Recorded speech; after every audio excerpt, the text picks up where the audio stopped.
Welcome to Brand School Online Study Channel. Today, we shall learn a lesson in Hindi. Please open your Hindi textbook and open the lesson shown in the title of this video. This lesson shall be read line by line. You should also read it for practice.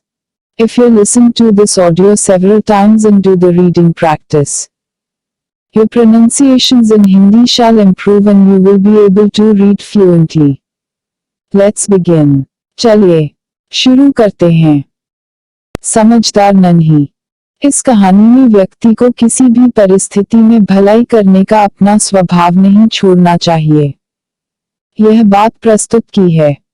हमारे समाज में कुछ लोगों का स्वभाव बुरा हो सकता है, लेकिन हमें अपना अच्छा स्वभाव नहीं छोड़ना चाहिए। नन्ही बतख तट पर आई तो उसने देखा कि एक बिच्छू दलदल में फंसा है। बिच्छू ने नन्ही से प्रार्थना की, बहन मुझे बचा लो। नन्ही को उस पर दया आ गई। उसने बिच्छू को दलदल से उठाकर सूखे स्थान पर रख दिया। बिच्छू को शैतानी सूझी। उसने नन्ही को डंक मार दिया। नन्ही पीड़ा से तड़प उठी। उसने बिच्छू से पूछा, क्यों भाई तुमने मुझे डंक क्यों मारा? बिच्छू लापरवाही से बोला, क्या करूं? डंक मारना मेरा स्वभाव है। नन्ही बोली, तुम यह गंदी आदत छोड़ दो, नहीं तो कोई मुसीबत में तुम्हारी रक्षा नहीं करेगा। बिच्छू उसकी बात अनसुनी कर आगे बढ़ गया। नन्ही अपनी माँ के पास नदी में चली गई। माँ ने पूछा, नन्ही बेटी तुम कहाँ रह गई थी? नन्ही बोली, माँ एक बिच्छू दलदल में फंस गया था, उसे बचाने में देर हो गई। माँ खुश होकर बोली, बेटी यह तुमने बहुत अच्छा काम किया है। नन्ही बोली, लेकिन बदले में उसने मुझे डंक मार दिया। माँ बोली, बिच्छू अपनी गंदी आदत का गुलाम है, तुम उसे चाहे कितनी बार बचाओ वह बार बार डंक मारता रहेगा। नन्ही बोली, माँ मैं उसकी गंदी आदत छुड़ाकर रहूंगी।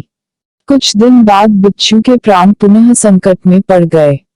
इस बार वह पानी की धारा में जा गिरा और डूबने उतराने लगा। मौत सामने देखकर बिच्छू को नन्ही की याद आई। वह नन्ही को पुकारने लगा। नन्ही ने उसकी करुण पुकार सुन ली। वह झपटकर बिच्छू के पास आ गई। सहसा ही उसके मन में विचार आया, अब मैं इस गंदे स्वभाव वाले बिच्छू को नहीं बचाऊंगी। बिच्छू गिड़गिड़ाने लगा, बहन मुझ पर दया करो। नन्ही का मन डोल गया। उसने सोचा, हो सकता है इसने अपनी गंदी आदत छोड़ दी हो। नन्ही ने बिच्छू को दोबारा जीवन दान दिया। बिच्छू अपने स्वभाव के अनुसार उसे डंक मारने के लिए आगे बढ़ा। नन्ही उसका इरादा समझ गई। वह मुस्कुराकर बोली, बिच्छू भाई ठिठक क्यों गए? डंक मारो। बिच्छू शर्म से पानी पानी हो गया। वह खिसियाकर बोला, बहन एक बात बताओ, मैंने सदा तुम्हारे साथ विश्वासघात किया, फिर भी तुमने मेरे साथ भलाई ही की, ऐसा क्यों? नन्ही बोली, भलाई करना मेरा स्वभाव है, मैं तुमसे बदला लेने के लिए अपनी अच्छी आदत क्यों छोड़ दूं? मेरा काम बचाना है, मैं मुसीबत में पड़े को बार बार बचाती रहूंगी। तुम्हारा काम डंक मारना है, तुम मारते रहो, देखती हूँ कौन जीतता है। बिच्छू पछतावे से भर गया। बोला, नन्ही बहन आज तुम जीत गई। मैं वचन देता हूँ कि अब मैं किसी निर्दोष जीव को डंक नहीं मारूंगा। नन्ही खुश होकर नदी में चल दी।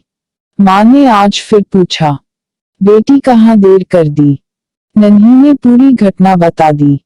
माँ प्यार से बोली, प्यारी समझदार नन्ही, भले लोग अपनी बार बार की भलाई से इसी तरह बुरे लोगों को भला बनने की राह दिखाते हैं। नन्ही प्रसन्न होकर थिरकने लगी। तो ये था हमारा हिंदी लेसन। उम्मीद है आपने अपने बुक के साथ पढ़ने की प्रैक्टिस की होगी। इस तरह बार बार करने से आपकी हिंदी रीडिंग बहुत सुधर जाएगी और आप हिंदी अच्छी तरह से पढ़ और समझ सकोगे। आपने यह चैनल सब्सक्राइब कर लिया होगा। अगर नहीं तो अभी कर लीजिए और बेल आइकॉन को भी टच कर लीजिए तो अगले वीडियो की सूचना सबसे पहले आपको मिलेगी। तो अब मिलेंगे अगले वीडियो में। तब तक के लिए बाय बाय।